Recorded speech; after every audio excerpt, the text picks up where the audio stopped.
নমস্কাৰ বন্ধুসকল, ইংৰাজী নৱবৰ্ষৰ শুভেচ্ছা জ্ঞাপন কৰিছোঁ। আজি আমি যাবলৈ ওলাইছোঁ মাজুলী।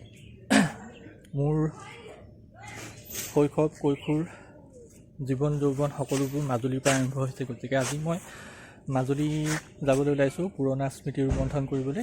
আমাৰ ইতিমধ্যে দুখন গাড়ী ৰেডি হৈছে। মোৰ মা, দেউতা, বা, ভিনদেউ, ভাগিন, মোৰ ছোৱালী আৰু মোৰ মিছেছ ইতিমধ্যে আমি সাজু হৈছোঁ দুখন গাড়ী লৈ।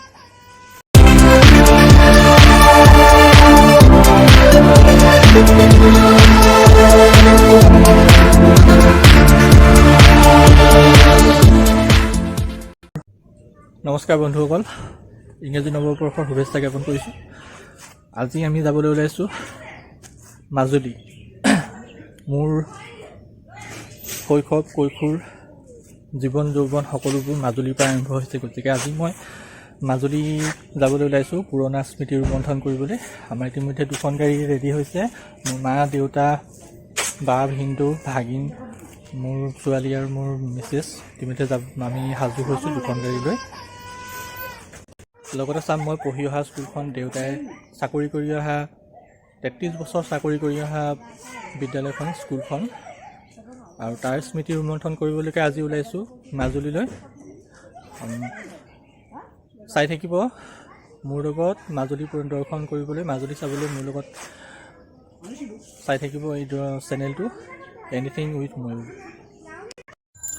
আৰু আহি আমি ইতিমধ্যে পাই গ'লোহি মাজুলীৰ সোণোৱাল কছাৰী উচ্চতৰ মাধ্যমিক বিদ্যালয়, আৰু এইখন হৈছে এখন মিচিং গাঁও। আমি ইয়াতে আছিলোঁ এসময়ত, আৰু এইপিনে যিটো ৰাস্তা দেখিছে এই ৰাস্তাটোৱে আমি গৈ আমাৰ ঘৰ আমি পাইছিলোঁগৈ।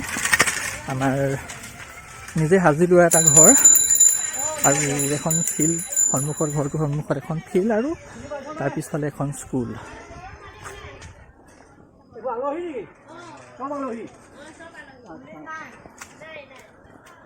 পুৰণা জেগাবোৰ বদলি হৈ গ'ল।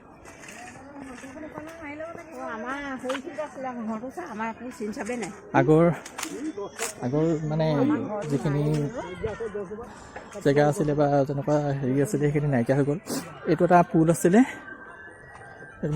বহুত ডাঙৰ খাল। আমি ইয়াতে আগতে মাছ ধৰিছিলোঁ, জাল বাইছিলোঁ, বৰশী বাইছিলোঁ, মাছ ধৰিছিলোঁ। এতিয়া পানী প্ৰায় নায়েই, শুকাই আছে। আৰু এইখনে হৈছে স্কুলখন, মই পঢ়া স্কুলখনৰ গেটখন, সোণোৱাল কছাৰী উচ্চতৰ মাধ্যমিক বিদ্যালয়।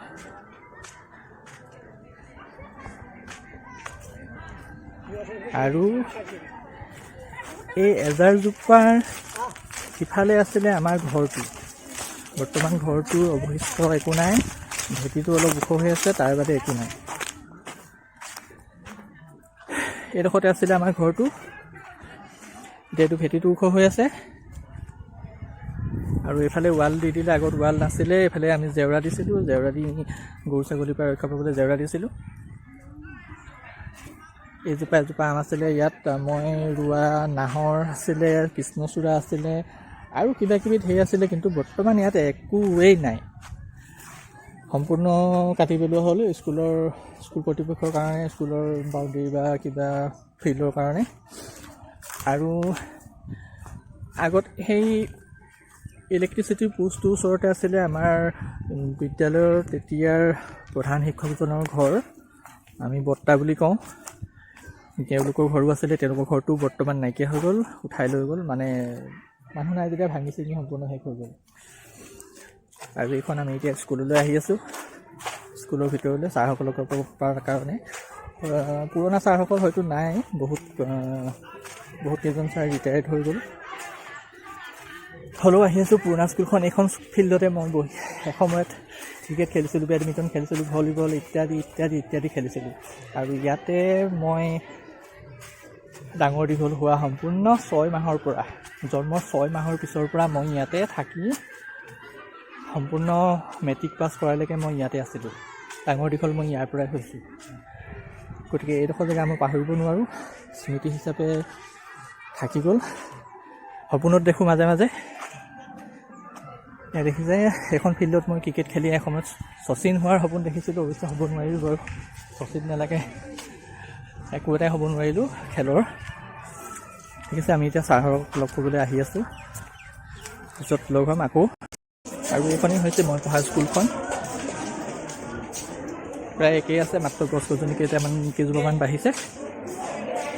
সেইখিনি ক্লাছ আছে যে আমি সেইফালৰ পৰা পঢ়িছিলোঁ 5, 6, 7।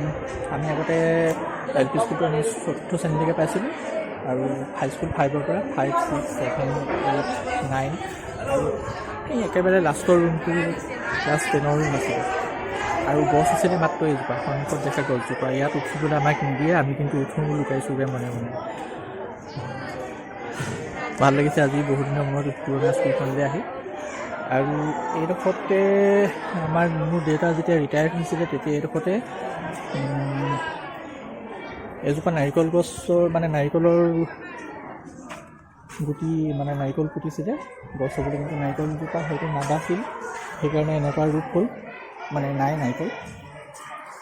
এইবিলাক ফুলনি চলনি আগত একো নাছিলে, সম্পূৰ্ণ উদং আছিলে। স্কুলত ইতিমধ্যে মিড ডে মিলৰ কাউন্টাৰ ছুটী সময় হৈ পৰিছে, আৰু এই ছাৰ বাইদেউহঁতক কেইজনৰ লগ পালোঁ আৰু বাকী কেইজনক লগ পালোঁ বাকী আছে।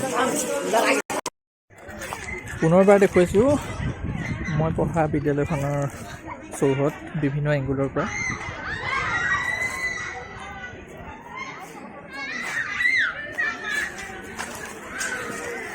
আৰু সেই পথাৰৰ মাজতে এইখিনি যিখন পথাৰ দেখিছে আপোনালোকে, এই পথাৰখনৰ এইডোখৰতে কোনোবা এডোখৰত আছিলে মই পঢ়া LP স্কুলখন, ভেঞ্চাৰ স্কুল আছিলে বাঁহৰ। তাতে পঢ়িয়েই মই ইয়ালৈ হাইস্কুল পাইছিলোঁ, হাইস্কুলত শুনিছিলোঁ। আৰু এয়া গোটেই ফিল্ড আৰু চৌহদ। এতিয়া পুৰণা বস্তুবোৰ প্ৰায় একোৱেই নাই, আমি থকা ঘৰটোও নাই, বহুত ছাৰৰ ঘৰো নাই, একোৱেই নাই, সম্পূৰ্ণ বদলি হৈ গ'ল। খালি পুৰণা ঠাইডোখৰ দেখা পাই ভাল লাগিছে, কাৰণ এইডোখৰ জেগাত মই 16 বছৰ কটাইছোঁ। এইখনেই সেই ফিল্ডখন য'ত মই বিভিন্ন ধৰণৰ খেল খেলিছিলোঁ, সপোন দেখিছিলোঁ বিভিন্ন।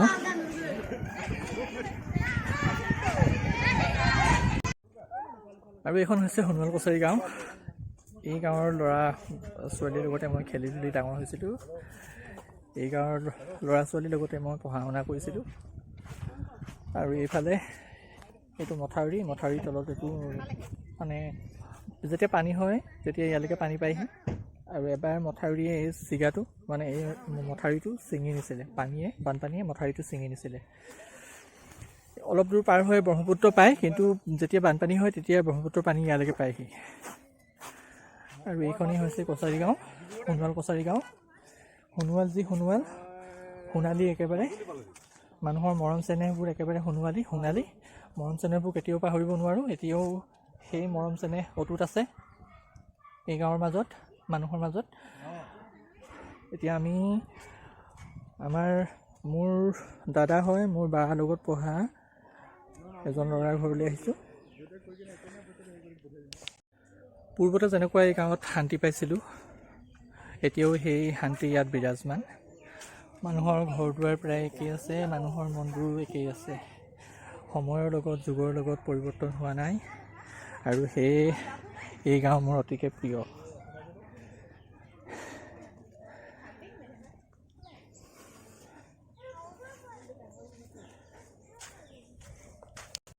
শুভ সন্ধিয়া বন্ধুসকল। আমি আহি ইতিমধ্যে কমলাবাৰী পালোহি। কমলাবাৰী আমাৰ যিটো যিখন হোটেল নহয়, একচুৱেলি হোমষ্টে নিচিনা, নাম হৈছে কুসুম বিলাস অতিথি আৱাস। নামটো ভালদৰে পৰিচিত হোৱা নাই লাইটিঙৰ কাৰণে। এটা সুন্দৰ অতিথিশালা।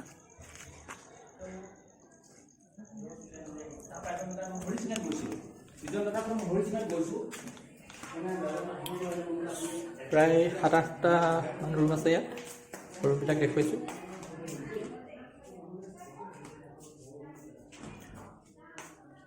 তিনিখন বিচনাৰ এটা ৰুম।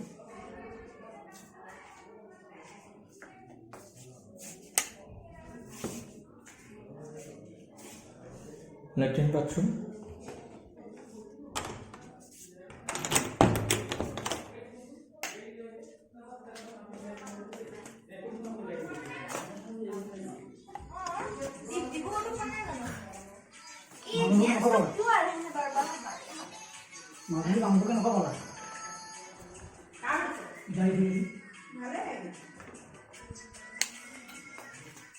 এয়া হৈ গ'ল আমাৰ আজি থকাৰ ব্যৱস্থা আৰু খোৱা বোৱাৰ ব্যৱস্থা ইতিমধ্যে কৰি আছে হোটেলতে পোৱা যায় তো কাইলৈ আমি ইয়াৰ পৰা ৰাতিপুৱাই কমলা আউনীআটী সত্ৰ দক্ষিণপাট সত্ৰ আৰু এনেকৈ চাবলগীয়া বিভিন্ন জেগা আছে সেইবিলাকলৈ যাম সেইবিলাকত আপোনালোকে দেখুৱাম কি দেখাব পাৰোঁ তেনেহ'লে আজিৰ ভিডিঅ'টো ইমানতে সামৰোঁ নমস্কাৰ গুড নাইট